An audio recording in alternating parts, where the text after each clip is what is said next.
अस्सलाम वालेकुम, welcome to crime stories. This is Rabia Shahid. हम अक्सर देखते हैं कि लोग इस रेस में लगे होते हैं कि कुछ ना कुछ नया करके कुछ अनोखा और बड़ा रिकॉर्ड बनाएं। तो लाहौर पुलिस ने सोचा कि हम क्यों पीछे रहें, हम भी मैदान में उतरेंगे। उन्होंने भी एक बड़ा रिकॉर्ड बनाया है। आइए जानते हैं समा टीवी के क्राइम रिपोर्टर उमर याकूब से कि क्या स्टोरी है, क्या रिकॉर्ड बनाया लाहौर पुलिस ने। अस्सलाम वालेकुम उमर। वालेकुम सलाम राबिया। जी उमर, क्या स्टोरी है? देखिए राबिया, लाहौर पुलिस बहुत काम करती है और 2024 के दौरान तो उन्होंने ऐसे ऐसे काम किए हैं कि लोगों को मुद्दतों याद रहेंगे। उन्होंने एक रिकॉर्ड बनाया और ऐसा रिकॉर्ड है कि मैं आपके साथ तफसील शेयर करता हूँ कि इससे पहले पुलिस वाले लोगों पे FIRs दर्ज करते हैं क्योंकि वो क्रिमिनल्स होते हैं, कोई ऐसा क्राइम करते हैं जो जिसका ऑफेंस उन पर लगता है और बाद में मुकदमा दर्ज होता है। लेकिन रवां साल लाहौर पुलिस कच्चे के डाकू हैं ना, वहाँ के लुटेरे, ये उनसे भी आगे एक स्टेप आ गए और इन पर एक साल के दौरान 100 मुकदमा दर्ज हुए पुलिस वालों के खिलाफ। मतलब इन्होंने सेंचुरी मुकम्मल की है और कोई ऐसा जुर्म नहीं है जो इन्होंने छोड़ा हो। मावराए अदालत कत्ल, करप्शन, भत्ता, अगवा, मतलब तशद्दुद, और ये तमाम दफ़ात के तहत पुलिस वालों के ख़िलाफ़ मुकदमा दर्ज हैं और इनकी तादाद 100 है। एक मुकदमा जो ये 2-3 दिन पहले दर्ज हुआ है, जो 100वां मुकदमा था, उसकी तो इन्होंने इंतहाई कर दी। वो तो कमाल की स्टोरी है। एक ये सब्ज़ादार में दर्ज हुआ है और हुआ ये कि 4 पेट्रोलिंग पुलिस के जो कांस्टेबल्स हैं, इन्होंने सब्ज़ादार में एक गाड़ी में सवार एक शख्स को, एक खातून को रोका और रोकने के बाद तलाशी के बहाने उन्हें मतलब ब्लैकमेल करना शुरू कर दिया कि जी पैसे दो। अच्छा, वो घबरा गए। उन्होंने कहा किस बात के पैसे और क्यों पैसे दें और क्या ये तरीक़ेकार क्या है। खैर, पुलिस वालों ने उनको गालियाँ देना शुरू कर दी और उनको ऐसा तासुर दिया जैसे कि वो कोई कपल हैं या इमोरल एक्टिविटीज़ में इन्वॉल्व हैं। वो दोनों जो हैं वो घबरा गए। पुलिस वालों ने, एक पुलिस वाला उस गाड़ी के अंदर बैठ गया और बैठने के बाद उसने उस शख्स के जेब से उसका वॉलेट निकाली। अब वॉलेट के अंदर बदकिस्मती से सिर्फ 2000 रुपये पड़े हुए थे। पुलिस वालों ने कहा बात नहीं बन रही, दाल नहीं गल रही, तो बात आगे बढ़ाते हैं। वो उसको ले गए साथ बैंक ले जा के, ये वेपन दिखा के काम हो रहा है सारा। मतलब गन तानी हुई है और कह रहे हैं कि ये सब कुछ करो। अच्छा, वो साहब को साथ लेके गए, उससे उसके ATM का पिन कोड पूछा है, खुद जाके उन्होंने ATM से पैसे ट्रांसफ़र किए। 25,000 रुपये ATM से निकलवाया, अभी भी दिल नहीं भरा। उसके बाद वो खातून जो साथ बैठी थी उसके बैग से भी पैसे निकलवाए और वो निकालने के बाद जब उन्होंने कैलकुलेट किया, उन्होंने कहा लाख रुपये पूरा नहीं हो रहा। वो खातून, वो बंदा उसको साथ लेके गए उसके घर। पुलिस वाले उसको साथ घर लेके गए उसी के, और वहाँ से जाके मज़ीद पैसे लिए हैं। तो लाख रुपया पूरा करने के बाद पुलिस वाले ने उसको ये कह के छोड़ा कि अगर कहीं शिकायत की तो जान से मार देंगे और तुम्हारे बचने का कोई चांस नहीं होगा। उस साहब ने, जिनके साथ ये सारा मामला हुआ है, माजरा हुआ है, उन्होंने पुलिस को तो बाद में पहले उनको ये बताया है कि तुम गलती कर रहे हो, एक बड़ा खौफनाक रिएक्शन आएगा। अच्छा, उन्होंने उसको बड़ा लाइट लिया, लेकिन बाद में इसका बड़ा खौफनाक रिएक्शन इस तरह से आया कि पता चला कि जिनके साथ ये वारदात हो रही थी वो एक्स एडिशनल कमिश्नर थे। चले यहाँ पे पकड़े गए। एडिशनल कमिश्नर साहब के साथ उन्होंने वारदात की। उन्होंने SHO को नहीं, उन्होंने SP को नहीं, उन्होंने DIG को नहीं, उन्होंने सीधा स्पेशल सेक्रेटरी होम को बताया कि ये सारा मामला हुआ है। लाहौर के अंदर तो पुलिस की दौड़ें लग गई कि ये कैसे हो गया और ये क्या हो क्या गया।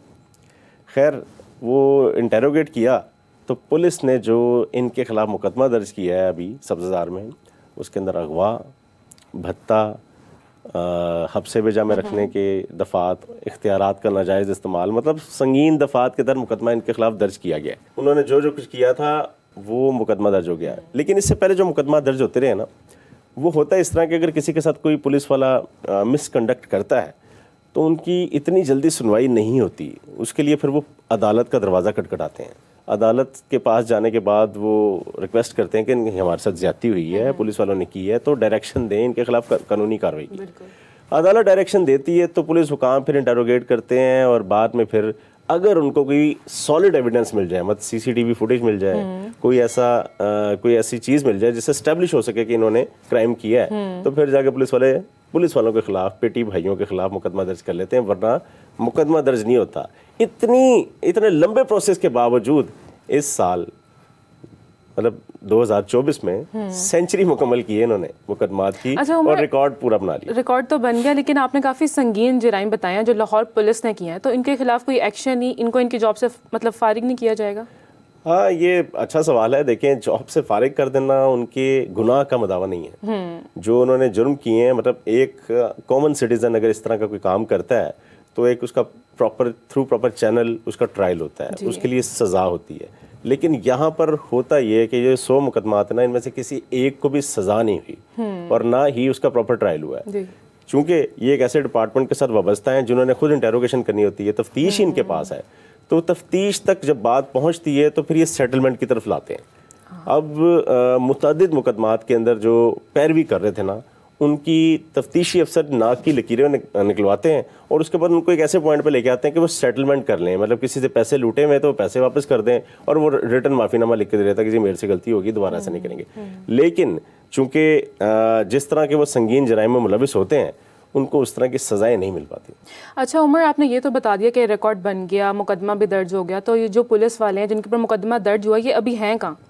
और अब ये सिर्फ स्पेसिफिक इस मुकदमे की बात कर रही हैं, तो मतलब ये तो अभी पुलिस की कस्टडी में अभी आए हैं, इनसे इंटेरोगेशन की जा रही है। लेकिन ओवरऑल अगर बात की जाए, जो सेंचुरी मुकम्मल हुई है, पकड़े जाते हैं और पकड़ने के बाद इनको थाने लाया जाता है, हवालात में बंद किया जाता है ताकि ये तासुर दिया जा सके कानून एक्टिव है और उनके खिलाफ कार्रवाई की जा रही है। लेकिन जिस तरह से ट्रायल होता है किसी डाकू के खिलाफ, किसी भत्ताखोर के खिलाफ, किसी दहशतगर्द के खिलाफ, मतलब देखे ना, किसी कातिल के खिलाफ, उस तरह से ट्रायल नहीं होता। इन्होंने जो मुकदमात इनके खिलाफ दर्ज हुए हैं उसके अंदर मंशियात बेचते हुए ये पकड़े गए हैं, मतलब भत्ता लेते हुए ये पकड़े गए हैं, इन्होंने अगवा किए, और ये साबित हुआ कि लोगों को बगैर किसी जुर्म के, बगैर किसी गुनाह के अगवा करने के बाद इन्होंने पैसे लिए और पैसे लेके छोड़ दिया। ये तमाम चीजें एविडेंस वहां पर मौजूद हैं, लेकिन उनका उस तरह से ट्रायल होता ही नहीं है, उनको उस तरह से सजा तक ले जाया ही नहीं जाता कि उनको पता चल सके कि उन्होंने गुनाह किया और इसकी ये सजा बनती है। तो ये एक प्रॉब्लम है। तो उमर, अगर आप एक पुलिसमैन है तो आपको पर्क्स भी मिलते हैं, काफ़ी बेनिफिट्स मिलते हैं, तो वो उन्हीं पर्क्स का, उन्हीं बेनिफिट्स का नाजायज़ फ़ायदा उठाते हैं, डोंट यू थिंक? हाँ, पर्क्स एंड बेनिफिट्स जिनकी बात आप करिए वो तो एक दहशत होती है ना। हाँ, जो आपको सोर्सेज और रिसोर्सेज मिलते हैं उससे तो डेफिनेटली आपने कानून नाफिज करना होता है। मतलब आपने कोशिश करनी होती है कि किसी के साथ कोई ज्यादती हो रही है, कुछ जुल्म हो रहा है, तो उसका साथ दें, उसके साथ खड़े हों और जो जुल्म करने वाला है उसको पकड़ के कानून के कटहरे में लाएं। लेकिन ये जो फोर्स है ना, ये किसी भी रियासत का एक महंगा शौक है।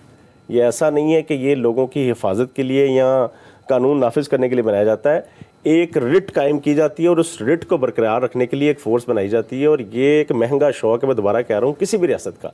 लेकिन पाकिस्तान के अंदर प्रॉब्लम ये है कि यहाँ पर फोर्स को इस तरह से ट्रीट किया जाता है कि वो आपके घर के मुलाजिम है या आपके ज़ाती काम के लिए।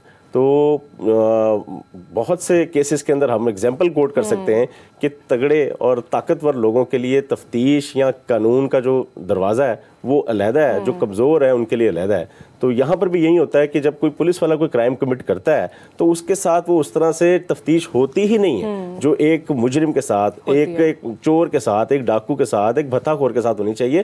तो 100 मुकदमात तो दर्ज हुए हैं, ये सेंचुरी तो इन्होंने मुकम्मल कर ली, लेकिन एक भी मुकदमा ऐसा नहीं है जिसके अंदर इन्होंने अपने किसी कोई एग्जाम्पल कोट की हो कि ये देखें जी, अगर पुलिस डिपार्टमेंट के अंदर कोई ऐसा कोई क्राइम कमिट करता है तो उसको हम निशान इबरत बना देते हैं। मतलब आपने नौकरी से उसको बर्खास्त कर दिया, आप किसी की जान ले लें और आप मुझे सिर्फ नौकरी से निकाल दें, तो क्या आप समझते हैं कि ये काफ़ी है मेरे गुनाह का? नहीं बनता। मतलब एक कोई कॉमन सिटीजन, कोई डाकू, कोई चोर किसी के साथ ज्यादती करता है तो उसको उसके जुर्म के हिसाब से सजा दी जाती है। लेकिन यहाँ पर अलमिया ये है कि यहाँ पर चूंकि वो खुद पुलिस ऑफिसर्स होते हैं, पुलिस डिपार्टमेंट का हिस्सा होते हैं, उन्हें वो तमाम तरीक़ेकार पता होते हैं कि बचना कैसे है, तो वो बचने के लिए वो तमाम हरबे इस्तेमाल करते हैं। और जो तफ्तीश कर रहे होते हैं वही उनके साथी होते हैं और वो उनको फिर बाकायदा मौका देते हैं। मतलब जिस तरह से इनकी गिरफ्तारी होती है, जिस तरह से इनको हवालात में रखा जाता है, वो सिर्फ एक चंद लम्हों के लिए होता है। उसके बाद उनको वहाँ से निकाल के बिठा लिया जाता है और बिठा के तफ्तीश का तरीका भी डिफरेंट होता है। उनको खाना भी प्रॉपर मिलता है, उनको सोने के लिए जगह भी मिलती है, उनको बिस्तर भी मिलता है। तो आम मुजरिमों के साथ, मुलजिमों के साथ ऐसा रवैया पुलिस का नहीं होता। तो ये बड़ा ये कलमिया था। इनका रिकॉर्ड बना है, 100 मुकदमात का सेंचुरी इन्होंने कर ली है। लेकिन मेरा ख्याल है कि अभी भी अगर इनको एहसास ना हो कि पुलिस का महकमा कितना बदनाम हो रहा है, लोग इनसे मदद के लिए नहीं, इनसे बचने के लिए रास्ता ढूंढते हैं कि यार पुलिस को बताने से बेहतर है कि यार कहीं और चले जाओ, अल्लाह की रजा के लिए माफ़ कर दो या छोड़ दो। इनको शिकायत की तो 100 सवाल ये करेंगे जिनके जवाब जिसके साथ ज्यादती हुई है वो भी नहीं बता पाते। तो इसलिए फिर लोग पुलिस को अवॉइड करना शुरू हो गए हैं। हालांकि ऐसा नहीं होना चाहिए। पुलिस आपके तहफ़्फ़ुज़ के लिए, वो आपकी मदद करने के लिए मौजूद है। लेकिन अगर पुलिस वाले खुद ही वारदातें करेंगे, खुद ही लोगों को लूटेंगे, कत्ल करेंगे, भत्ता लेंगे, हब्से भेजा में रखेंगे, well Umar, in the end मैं यही कहना चाहूँगी कि जो पुलिस है हमारी, वो हमारी मुहाफ़िज़ होती है। और ये एक ऐसा प्रोफेशन है जिसमें बहुत प्रोफेशनल प्रोफेशन है, जिसमें गलती की कोई गुंजाइश नहीं होती है। तो thank you so much Umar for sharing this story with us, and thank you so much for watching us. Until next time, bye bye.